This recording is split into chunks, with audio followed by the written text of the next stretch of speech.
1947 সাল আগস্ট মাস বাংলা নদীগড়া একটি ছোট্ট গ্রাম শাহপুর গ্রামে সবে সন্ধ্যা নেমেছে, চারিদিকে উত্তেজনা।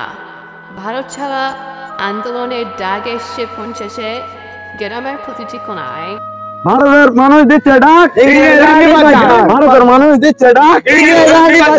গ্রামের স্কুলে অভিজিৎ বাবু রাতের আঁধারে গোপনে সভা ডাকলেন। তিনি বললেন, বন্ধুরা, এবার কোনো কথা নয়, শুধু যুদ্ধ।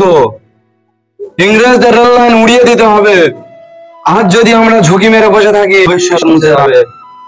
সেই সভায় ছিল 5 জন তরুণ: সুভাষ, রামু, কালী, বিনু আর জয়নাল। তারা প্রত্যেকে বয়সে তরুণ, কিন্তু মনের দিক থেকে এক একজনের আগ্নেয়। সুভাষ চুপচাপ বলে গেল, ওই মৃত্যু সব মেনে নেবো। বাংলার মাটি আর ইংরেজের বুট একসাথে চলতে দেব না। হ্যাঁ, তাদের মিশন ছিল কান্দপাড়ার ক্লাব উড়িয়ে দেওয়া, যেখান থেকে ইংরেজরা অস্ত্র পাঠাতো।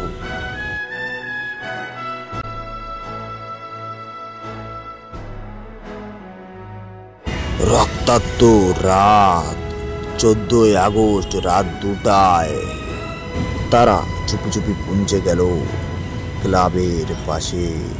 বেনু ও জয়নাল নজর রাখছিল প্রহরীদের ওপরে। রামু ডায়নামাইট রেডি করছিল ক্লাবের পাশে। হঠাৎ এক টর্চের আলো পড়ল সুভাষের মুখে। Hands up! এক ইংরেজ অফিসার চিৎকার করে উঠল। তখন শুরু হয়ে গেল গুলির বিনিময়।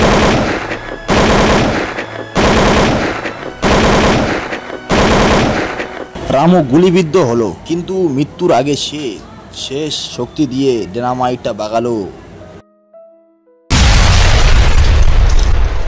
পরের দিন সকাল 15ই আগস্ট, গ্রামের মানুষ জড়ো হয়েছে স্কুলের মাঠে।